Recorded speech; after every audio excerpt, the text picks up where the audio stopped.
Praise God. Tayo po ay manalangin. Panginoon, salamat po sa umaga pong ito. Dahil masagana ang pagkilos at presensya mo sa lugaring ito sa aming mga buhay. Ang dalangin ko po sa iyo, hindi maudlot ang momentum ng Espiritu mo ngayong umaga. Hindi mapigilan, hindi maudlot, hindi mag-decline. Bagkus, Panginoon, habang nakikinig kami ng iyong mga salita, kung naranasan ka namin kanina habang nag-worship, habang nakikinig kami ng salita mo ngayon, lalo ka namin maranasan, makilala, ma-encounter, Panginoon. O, salamat po. Ginagalang po namin ang pagkilos mo ngayong umaga. Lord, wini-welcome namin at nire-recognize namin kasama ka namin ngayon. Hallelujah! Salamat! Salamat for the open heaven today! Salamat bukas ang langit sa mga panalangin namin ngayong umaga! Salamat kasi nakatingin ka ngayon sa amin! At hindi ka lang nakatingin, Panginoon! Inaabot mo kami ngayon, Panginoon!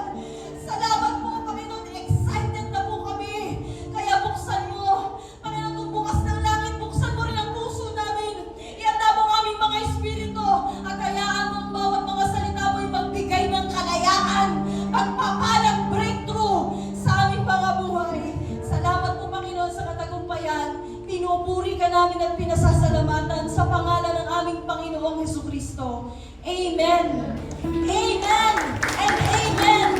Hallelujah. Pwede na po tayo po.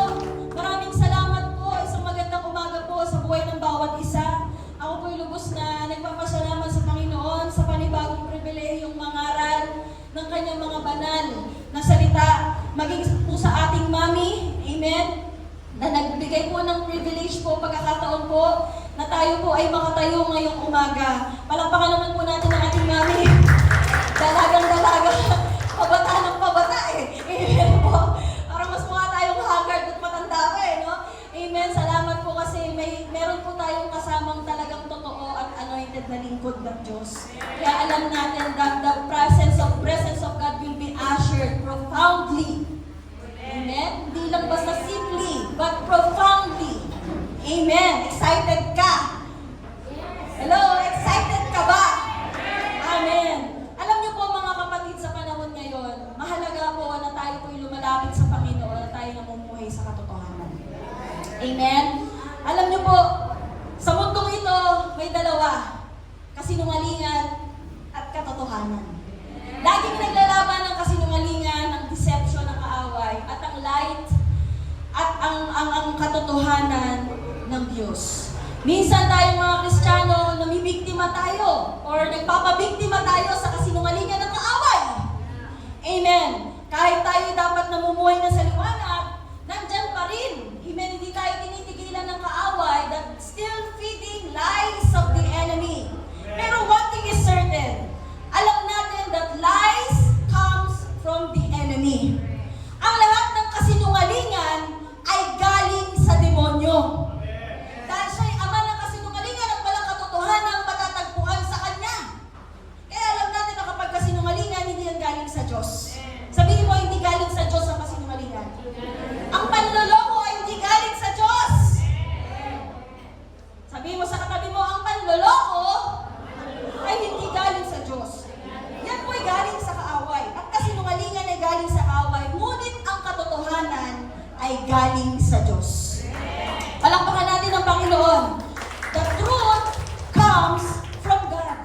So bakit natin kailangang itakel ang lies at ang truth this morning? Bakit natin kailangan pag-aralan ng bagay nito? Dahil maraming Kristiyano nowadays are surrounded by the truth, always hearing the truth, sometimes preaching the truth, yet still living in lies.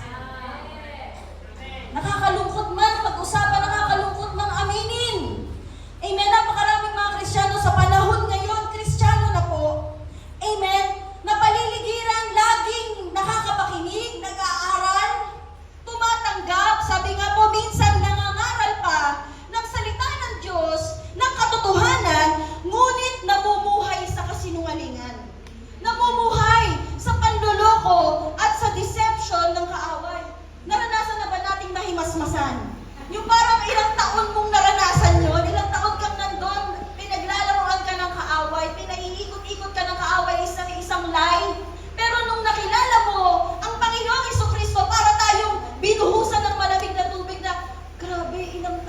akong niloko ni Satanas. Ilang taon pinaglaruan ng buhay ko. Ilang taon na akong iginapos ng kaaway sa kanyang kasinungalingan. Pero salamat sa Diyos! Nakilala ko, Panginoon, salamat sa Diyos dahil ipinakilala niya ang sarili niya sa akin. Amen. At ako'y nahimasmasan! Ako'y naliwanagan! Kaya nga sabi ni Lord, pagdating sa liwanag, at sabi niya, kagilagilalas into His marvelous light. Kagilagilalas sa Tagalog. Amen. Ayaw ng Diyos na tayo'y namumuhay sa kasinungalingan. Pwede mo bang sabihin sa katabi mo, ayaw ng Diyos na namumuhay tayo sa kasinungalingan. Ayaw ng Diyos, sabi mo, ayaw ng Diyos na nagpapaloko tayo sa kaaway. Gusto ng Diyos, mabuhay tayo sa katotohanan at sa liwanag. Amen. Kaya po ang ating babasahin ngayon ay kukunin natin sa John chapter 8 verse 31 to 32. To the Jews who had believed Him, Jesus said, "If you hold to my teaching, you are really my disciples. Then you will know the truth, and the truth will set you free." Hallelujah! Palakpakan natin ang Panginoon. Sinabi ni Jesus sa mga Hudyong sumasampalataya sa Kanya, kung patuloy kayong susunod sa aral ko, totoo ngang mga alagad kayo.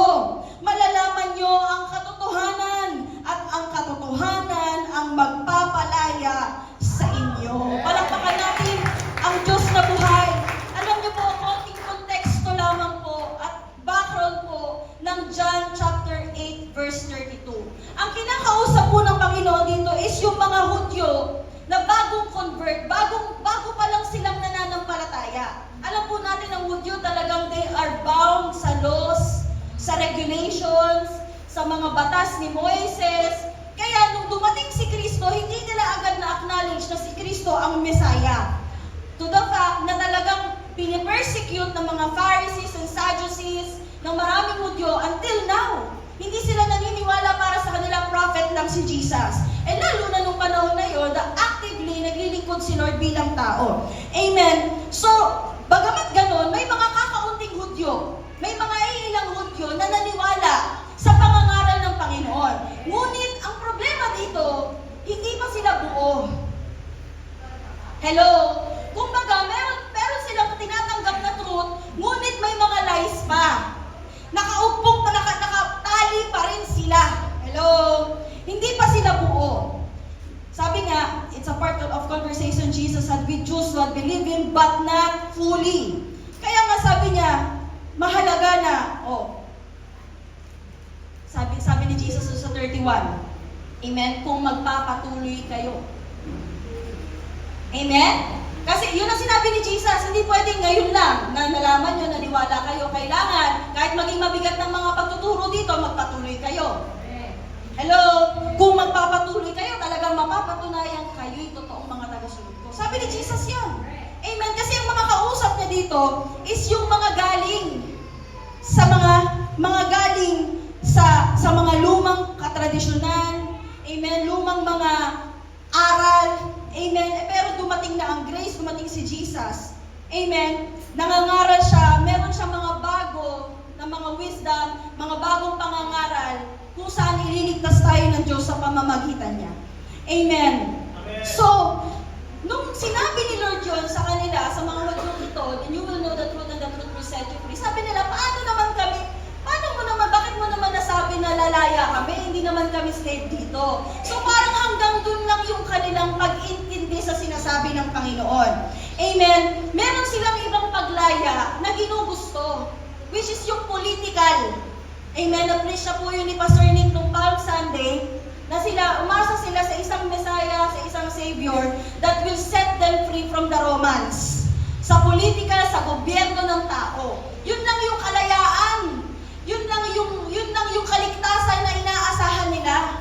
Pero merong deeper meaning si Jesus pag sinabi niyang the truth will set you free. Because He Himself is the truth. Amen? Hindi lang political slavery, but God, Jesus Christ, is talking about the spiritual bondage. Hello? Pakisabi sa katabi, spiritual bondage. At ngayong Amen? Ito rin yung sinasabi sa atin ng Panginoon.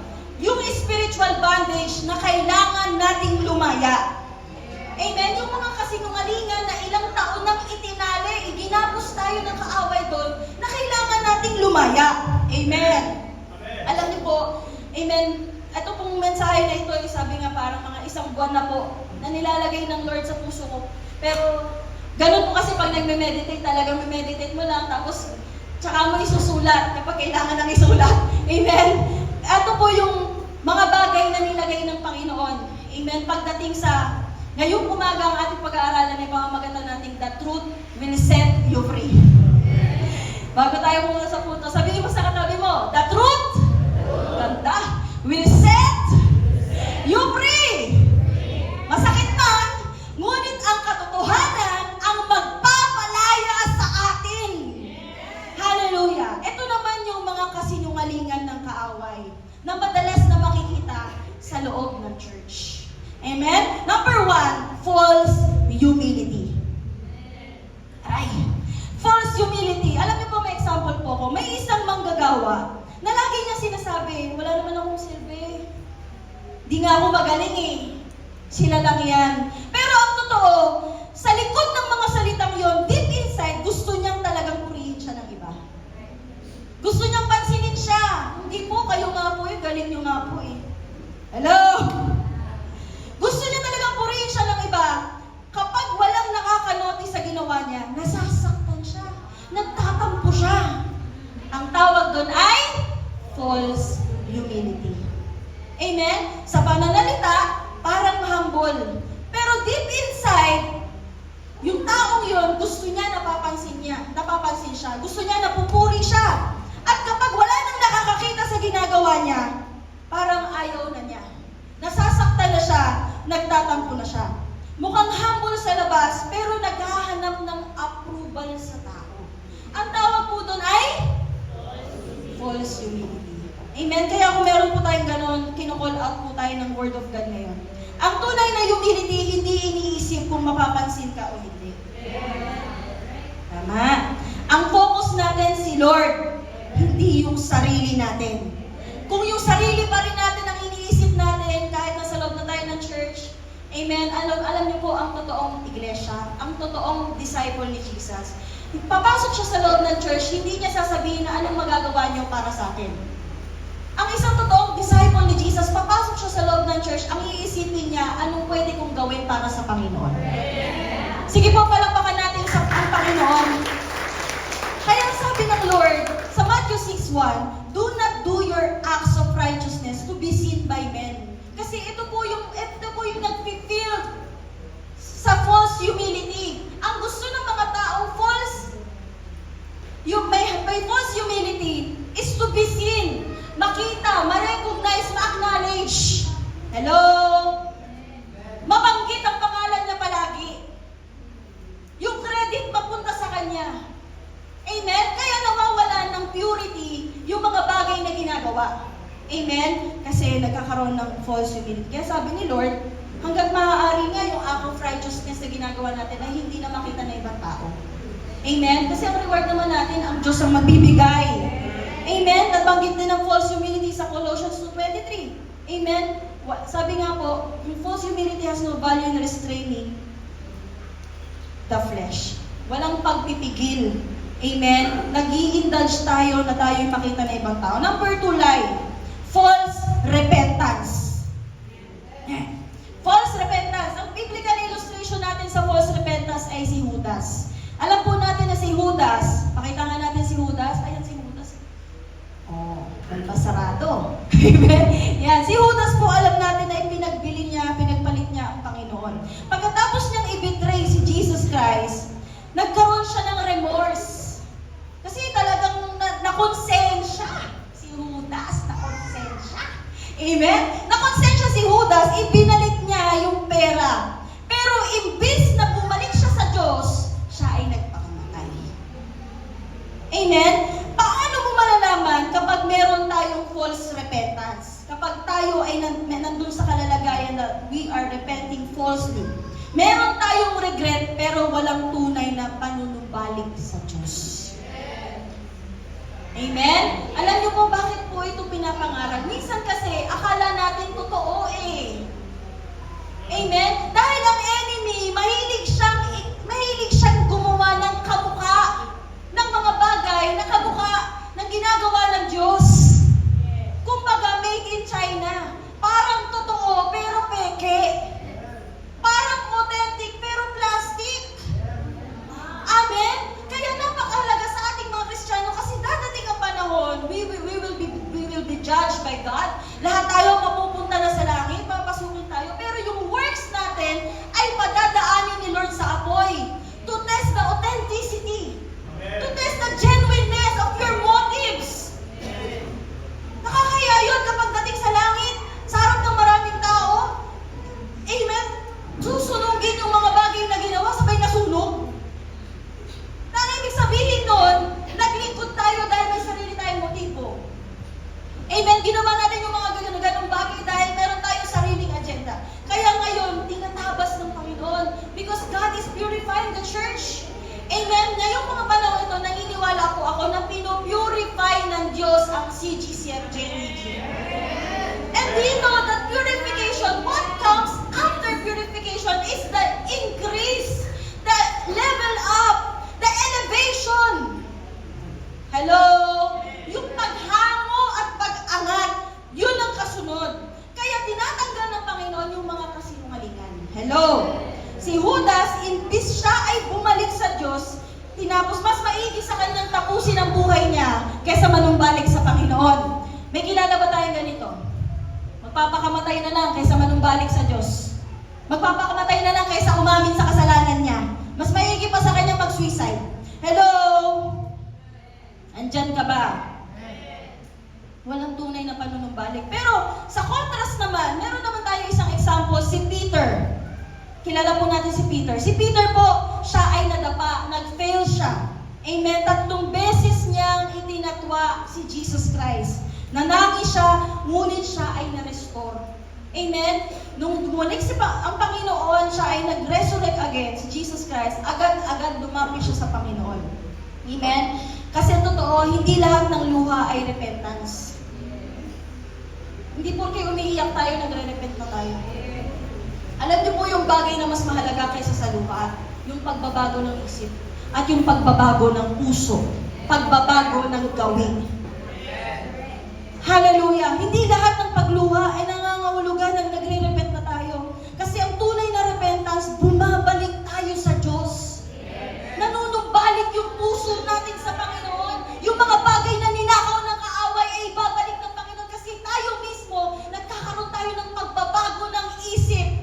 Nagkakaroon tayo ng realization. Ang false repentance, you feel sorry but you refuse to surrender. You just feel sorry. But you fail to surrender. Pero hindi mo kayang isuko. Hindi po natin kayang isuko. That is false repentance. And that is one of the firm, stronghold lies of the enemy na kailangang maputol sa presensya ng Panginoon. Number 3, false expectations. Amen? False expectation. Alam po natin sa John chapter 6, verse 26, ang Panginoong Jesucristo ay nagpakain ng 5,000. Ngunit sa mga 5,000 yon, ilan na lang natira sa krus ng Kalbaryo? 3 na lang. Amen? Sa 5,000 yon, ilan kaya sa kanila? Yung sumunod sa Panginoon, amen, sinundan nila si Jesus with the intention and expectation that He will become my God. He is my God. He is my Savior.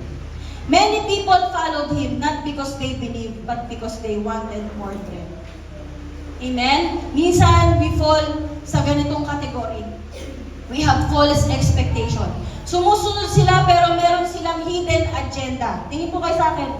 Sumusunod tayo pero meron tayong hidden agenda. At kapag hindi na-meet ni Jesus, yung expectation natin, iniiwanan natin siya. Umaalis tayo sa church.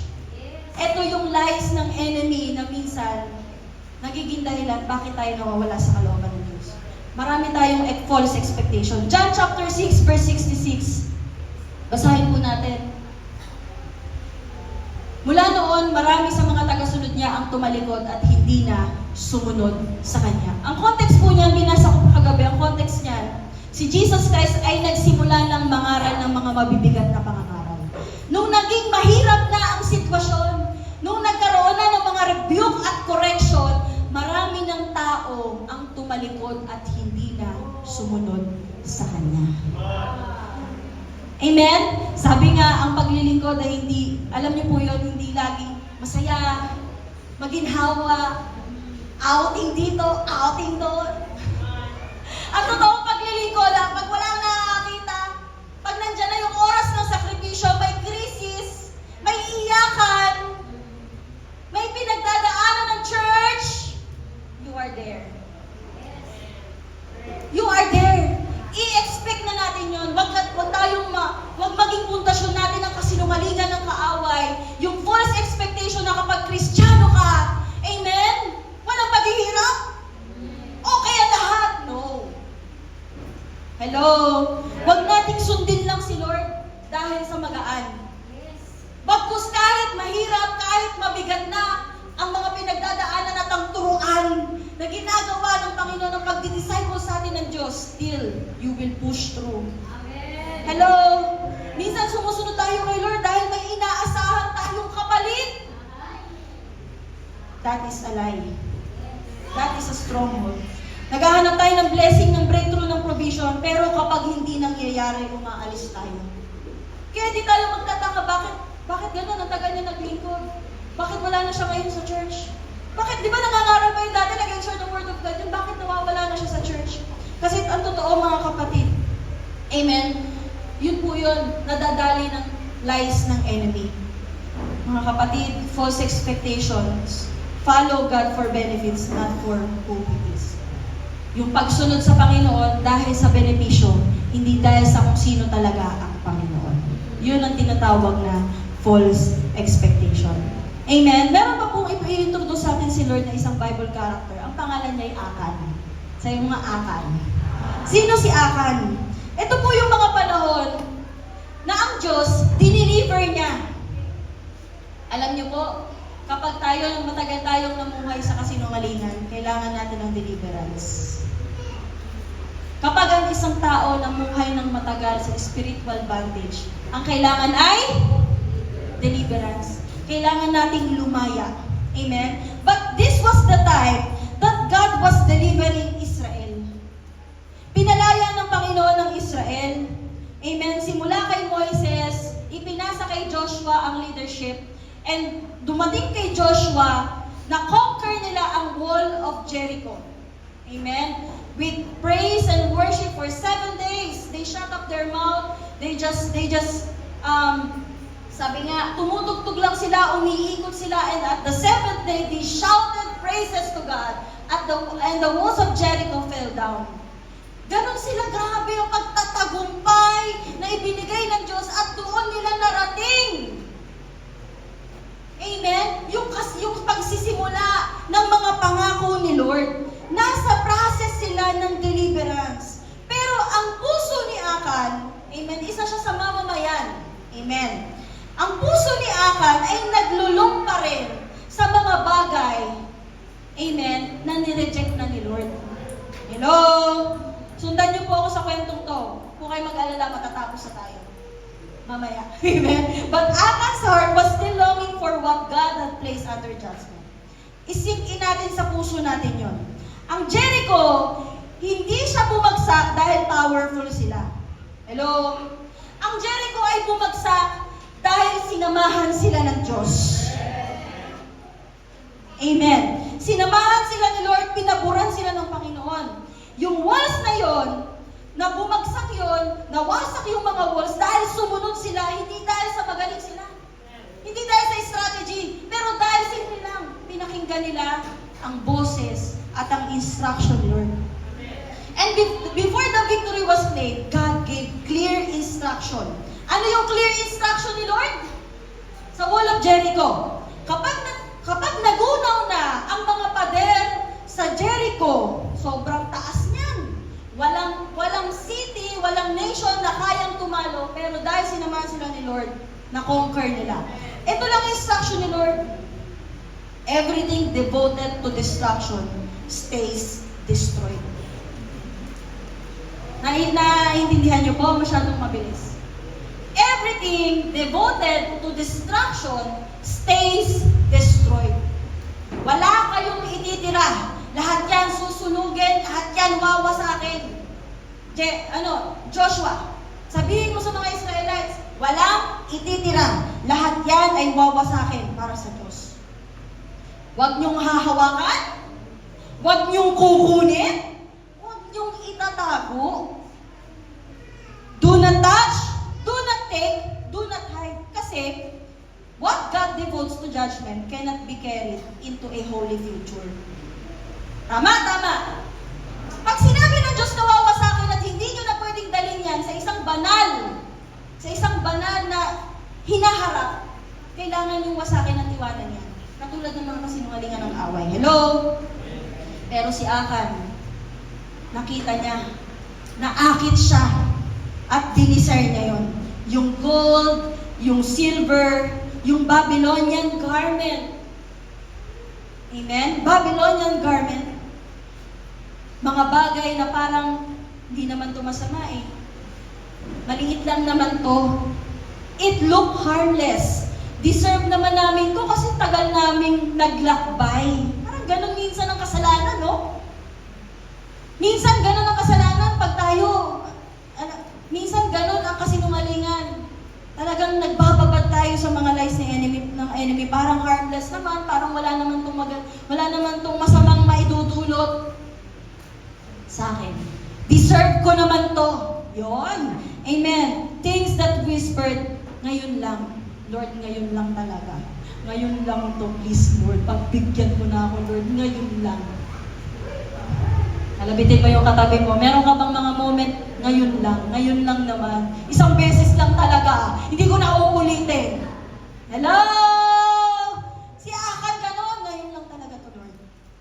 Amen? Pinag-interesan niya. So he took it. Kinuha niya. Tinago niya. At inilibing niya sa ilalim ng kanyang tent. Grabe, po si Akan. No? Hindi siya, sabi nga po, hindi siya nagrebelde ng hayagan. Hindi niya hayagang nireject si Lord. Hindi siya umalis ng church. Nanatili siya sa posisyon niya. Pero sikreto niyang tinraidor ang Diyos.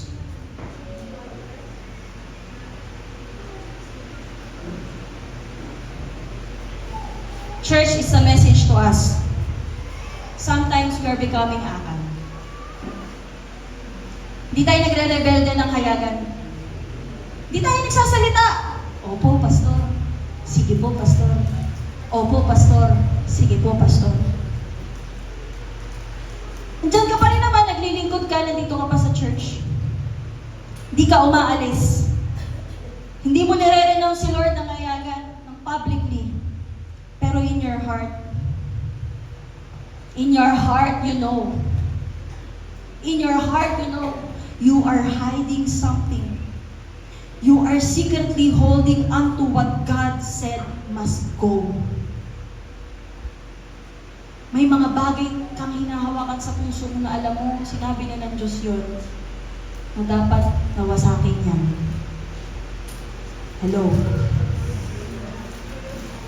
Sa susunod na laban nila, may panibagong battle sila eh. As a nation, may bagong battle sila. Nag-move forward ang Israel sa pamumuno ni Joshua. Nag-move forward ang Israel. But spiritually, nagkaroon ng blockage. Alam niyo po yung nagagawa ng kasinungalingan? Nagkakaroon ng blockage. May mga bagay na dapat sana umuusad na. Pero dahil may kasinungalingang tinatago, lalo na kung leader tayo, nagkakaroon ng bara na dapat sana, physically, we are moving forward, but spiritually, they are blocked. So the next battle, sa susunod na laban at hinarap nila, nagkaroon ng kahiya-hiya kahiya-hiyang pagkatalo. They were may humiliating defeat sa susunod na nation na kinalaban nila. Bakit? Because one man's hidden sin brought consequences to the whole camp. Yung pagkakasala ng isang tao ay nagbigay ng malaking consequences sa kabuuan ng kampo. Sabi ni Lord, kasi nagtanong si Joshua, Lord, bakit kami natalo? Ba't di mo kami sinamahan? Ang daming namatay sa amin, Lord. Plain lang ang sinabi ng Diyos. Nagkasala ang Israel. Hindi niya sinabing si Akan.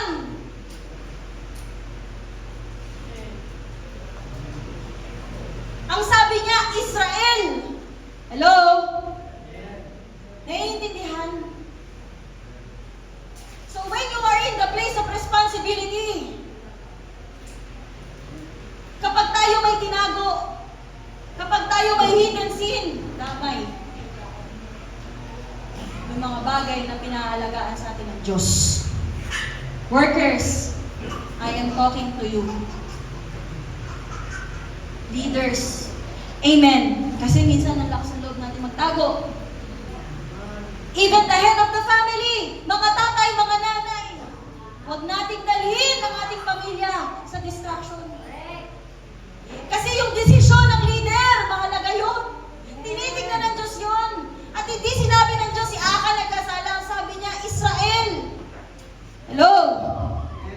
Therefore, they could not stand before their enemies. Kaya hindi sila makatayo sa harapan ng kanilang mga kaaway. Kaya hindi sila magtagumpay sa kanilang mga kaaway kasi nagkasala sila. Sabi ng Diyos. Hindi in-expose ng Diyos si Akan para ipahiya siya. Hello? Kaya kapag tayo nilalantad ni Lord sa mga stronghold natin, sa mga kasinungalingan, kasalanan natin, huwag tayong magalit sa Diyos. Kasi hindi ito para ipahiya tayo. Amen? Ina-expose tayo ng Panginoon kasi hindi pwedeng mag-coexist ang hidden sin sa deliverance. Ang kalooban ng Diyos sa church ay deliverance. It cannot coexist with hidden sin, with hidden compromise. Kasi nung manalo, ang Diyos, hindi siya papayag na may hidden sin. Kasi ang gusto niya, deliverance. Hello? Kasi mahal tayo ni Lord. At ito ang totoo. Hindi ginudge, hindi pinarusahan si Akan dahil lang sa gusto niya yung gold, dahil sa gusto niya ng provision. Pinarusahan si Akan kasi mahal niya. Minahal niya yung mga bagay na yon higit sa Diyos. Nandyan pa ba kayo?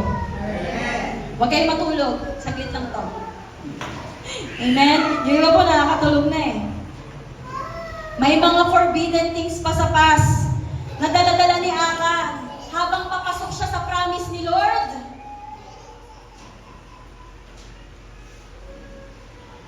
At tumigil ang lahat hanggat hindi naaalis ang Akan. Alam niyo po, nung nakaraan, weekdays, nagpipray ako sa Panginoon.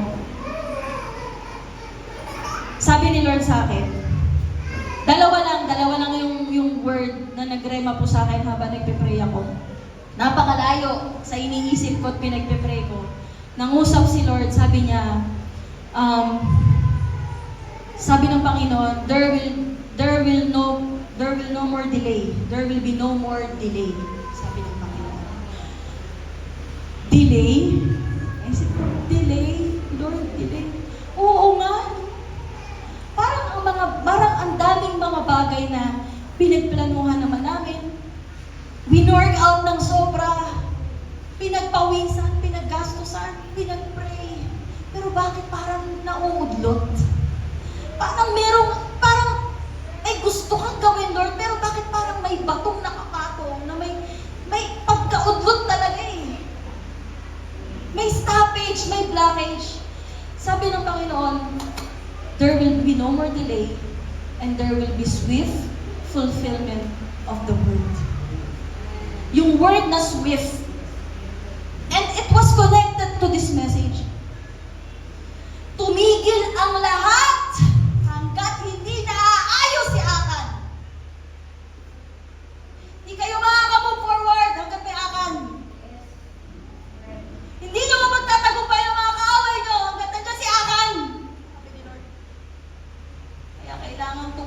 mga akal sa puso natin ngayon. Ano ang akal mo? Ano yung mga lies? Ano yung mga lies? Ano yung mga lies? Na ayaw mong i-expose. Na ayaw mong i-aminin sa Diyos. Na nagiging dahilan bakit huminto ang buhay mo at hindi ka na lumalago. Amen? Kasi ang sakit nun, nasa Biblia yun. Sabi ni Lord, nagtanim kayo ng marami, pero kakaunti lang inani nyo. Nagtrabaho kayo na nagtrabaho, pero wala kakakarapot lang ang nakuha ninyo. Kasi ito yun. Because minsan, may stoppage dahil sa mga bagay na tinatago natin. Pwede mo bang kalapitin yung katabi mo? Anong tinatago mo? Sabihin mo na! Amen? Sabihin mo na! Gusto mo ba huminto? Gusto mo huminto yung pag-asenso ng buhay mo dahil dyan lang sa tinatago mo yan? Ayaw namin nun. Ganda ng word ni Lord eh. No more delays. No more delays! There will be a swift fulfillment. Nasa Habakuk po yun. Mamaya babasahin natin. Katulad ni Lot. Hindi lang siya basta na curious, kaya siya lumingon. Attached pa rin siya sa Sodom at Gomorrah. Minsan, lingon tayo ng lingon, hindi dahil sa curious tayo. Pero totoo, kaya ayaw mong umamin. Kaya ayaw mong ma-expose. Kaya nandyan ka pa rin kasi attached ka na dyan. Mahal mo na. Yung nasa likod mo naman, sabihin mo, mahal mo na, no? Huwag nating mahalin ang mga bagay na kinamumuhian ng Diyos. Kaya sabi ni Lord sa Matthew 6:24, no man can serve masters. No man can serve two masters. And Paul sharpens it even more. 1 Corinthians chapter 5 verse 6. Hindi tama ang pagyayabang mo. Hindi nyo ba alam ang kasabihan? Ang kaunting pampaalsa ay nakakapagpaalsa sa buong masa ng harina. Anong ibig sabihin nun? Kahit yung mga bagay nakakarampot lang, paminsan-minsan lang naman, Lord, makaka-apekto sa buong buhay natin yan. Kahit gaano kaliit na kasinungalingan ng kaaway, kailangan natin putulin sa oras na to. Sa araw na to, mabuhay na tayo ng malaya. Nakakita ka na ba isang presong lumaya? Ang saya niya, di ba? Amen? Talaga naman. Amen ang amen si Jessie. Presong lumaya yan eh. Patapakan natin ang Panginoon. At dito na po tayo. You can't hide sin and expect victory. Hindi mo pwedeng itago ang kasalanan mo at mag-expect ka ng katagumpayan. You cannot bury, compromise, and keep momentum. You cannot carry what God condemned and ask Him to bless your steps. Hello? Maraming mga taong gusto nila ang pangako ng Diyos pero ayaw nila ang mga boundary ng Diyos. Ang mga linyang inililinya na ng Panginoon na anak, hindi na pwede yan. Ayaw nila nun. Ang gusto nila puro pangako, puro blessing. Maraming gusto ng kalayaan pero ayaw nila ng consecration. Amen? Many want deliverance but not consecration. Many want victory while still clutching the spoils of their old life. But Scripture is consistent. Number 1, deliverance requires obedience, not secrecy. Basahin po natin ang sabay-sabay. Number 1, deliverance requires obedience, not secrecy. Kung gusto nating lumaya, kailangan nating sumunod, umamin, at hindi magtago. Maliwanag po, ipapaliwanag pa po. Ha? Maliwanag na po? Hindi pwede na magtago-tago. Kasi totoo kahit gano'n itago, ilalagtad ng Diyos. Kaya kung gusto natin ng total freedom, total healing, hello? We need to obey God. Number 2, victory requires surrender, not justification. Hindi pwedeng gusto mong magtagumpay para ayaw mong sumuko. Hello? Ang nire-require ng pagtatagumpay, Pagsuko, hindi pagdadahilan. Pwede mo bang sabihin sa katabi mo with conviction? Huwag daw magdahilan. The truth will set you free. Sabihin mo, the truth will set you free. Huwag na po tayong maging alipin ng sarili nating katuwiran. Ng sarili nating mga pagdadahilan at pagkukuble. Isuko natin ang lahat-lahat sa Panginoon para maranasan natin ang katagumpayan. Number 3, judgment begins when the heart refuses to let go.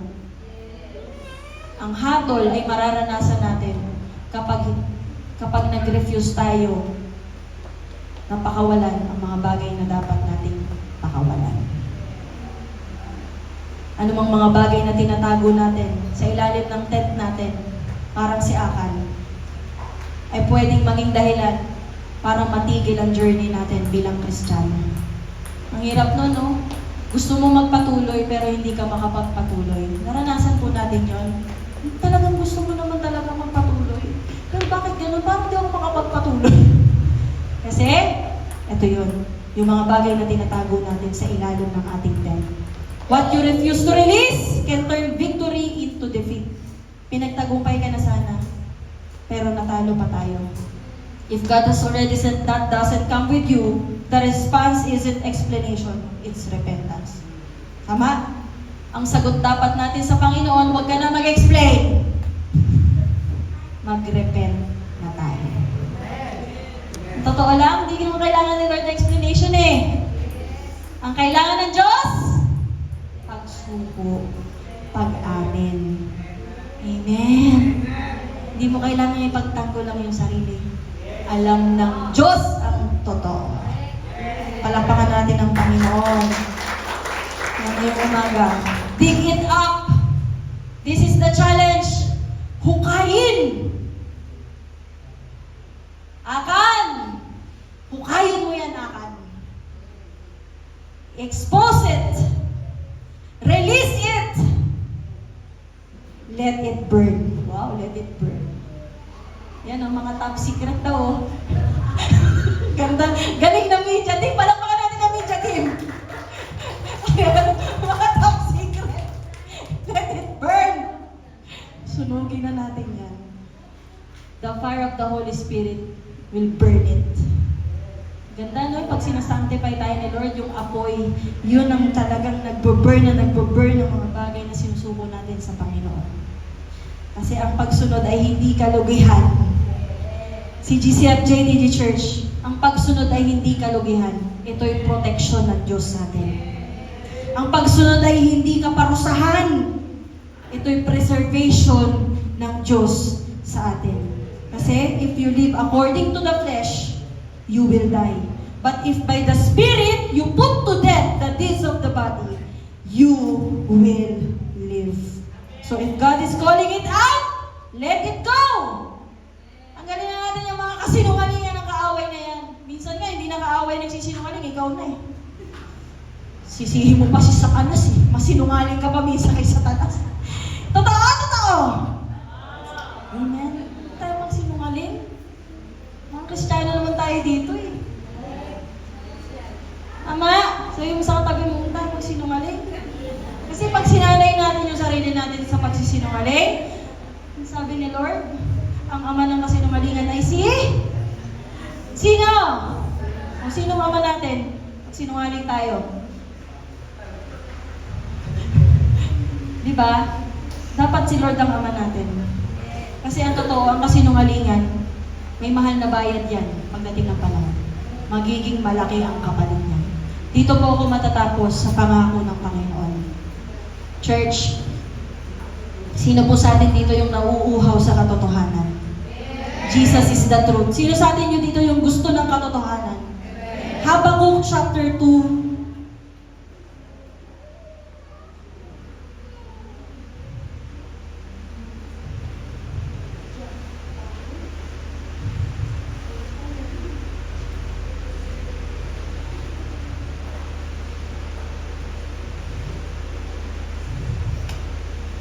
Hindi ko na isulat. Wait lang po.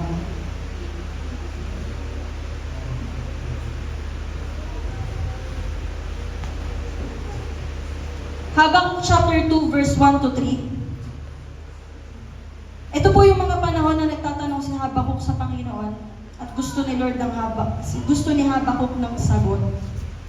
Sabi ng Habakuk chapter 2 verse 1 to 3. I will stand at my watch and station myself on the ramparts. I will look to see what he will say to me and what answer I am to give to this complaint. Sinabi ni Habakuk, aakyat ako sa tore, sa aking bantayan, at hihintayin ko kung anong sasabihin sa akin ng Panginoon. At kung ano ang kanyang sagot sa aking hinaing. Verse 2. Ito ang sagot ng Panginoon kay Habakuk. Isulat ng malinaw sa sulatang bato ang pahayag na ito para madaling basahin. Verse 3. Isulat mo muna ito dahil hindi pa dumarating ang takdang panahon para mangyari ito. Ngunit hindi magtatagal at tiyak na mangyayari ito. For the revelation awaits an appointed time. It speaks of the end, it will not prove false. Say to your neighbor, it will not prove false. Yung masigla, it will not prove false. The word of God will not prove false. Jesus will not prove false. So if you are living in sin, if you are living in the lies of the enemy, Jesus is the revelation of God the Father and He will not be proven false. Walang kasinungalingan sa Diyos. Kapag may relasyon ka sa Panginoon, hindi ka namumuhay sa kasinungalingan. Kaya simula sa kadiliman, papasok ka sa isang kagilagilalas na kaliwanagan. It speaks of the end. It will not prove false. Though it linger, wait for it. Amen? Kahit hinihintay mo, matagal na. Gusto mong maliwanagan, matagal na. May mga gusto ka pang malaman sa Panginoon, matagal na. Hinihintay mo yung revelation ng Lord. Kasi ito yun eh. Amen? Para mawala ng mga kasinungalingan ng kaaway, mga stronghold ng demonyo sa buhay natin, we need God to reveal Himself to us. We need Jesus to bring light into our dark circumstance. Lord, madilim yung sitwasyon ko, nalalabuhan ako, wala akong clarity. Kailangan ko ng truth that will set me free. Kahit masakit, Lord, hihintayin ko ang revelation mo sa akin. Hihintayin ko ang pangungusap ng salita mo sa akin. Ayoko na ng delay. Hello? Kaya sabi niya doon, no? Minsan na-delay ang salita ng Panginoon. Minsan na-delay ang katotohanan sa pagdating sa atin dahil namumuhay tayo sa kasinungalingan. Dahil minahal natin ang kasinungalingan. Pero sa oras na ito, sa pagsuko mo sa Panginoon, it will no longer delay. The revelation will be clear. Though it linger, wait for it, it will certainly come. And will not delay. Kahit matagal ng kaunti, hintayin mo lang. Dahil tiyak na mangyayari ito sa takdang panahon. Sige, palapakan natin ang Panginoon. Ang totoo, mga kapatid ko sa Lord, ikaw na umaasa sa Diyos, hindi ka pababayaan ng Diyos sa dilim. Naranasan na po ba natin yun? Yung meron kang nararamdaman pero hindi mo ma-confirm. Hindi mo ma-confirm kasi wala kang ebidensya pero may nararamdaman ka, alam mo, nadidiscern mo. Na ito yung sinasabi sa iyo ng Panginoon. Alam niyo po, dahil mahal tayo ng Diyos, hindi tayo hahayaan ni Lord na mamuhay sa kasinungalingan, na niloloko-loko lang tayo ng kaaway. Kahit magtagal ng kaunti, dadating ang panahon, God will expose everything to light. God will expose the deeds of darkness into light. And the truth will set you free. Amen? The truth will set you free. Ang sabi ni Lord, malalaman mo ang katotohanan at ang katotohanan ang magpapalaya sa iyo. Matagal kang niluto ng away. Matagal kang pinaikot-ikot ng kaaway. Matagal kang nabuhay sa mga false humility, false repentance, false expectation. Pero sa oras na ito, sabi ng Diyos, malalaman mo ang katotohanan at ang katotohanan ang magpapalaya sa iyo. Kahit magtagal ng konti, hintayin mo lang dahil tiyak na mangyayari ito sa takdang panahon. Amen? Saan takot ang kaaway? Sa mga tao, sa mga Kristiyanong lumalapit, sumusuko sa Panginoon. Kasi alam niya, matagal siyang nagtago sa dilim, alam niya, kapag sumuko ka sa Lord, ma-expose siya at mapapalaya siya sa buhay ng mga Kristiyano. Palakpakan po natin ang Panginoon sa oras na ito. At tayo po, tatawagan po natin ang ating mami pastora. Palakpakan po natin si Lord sa buhay.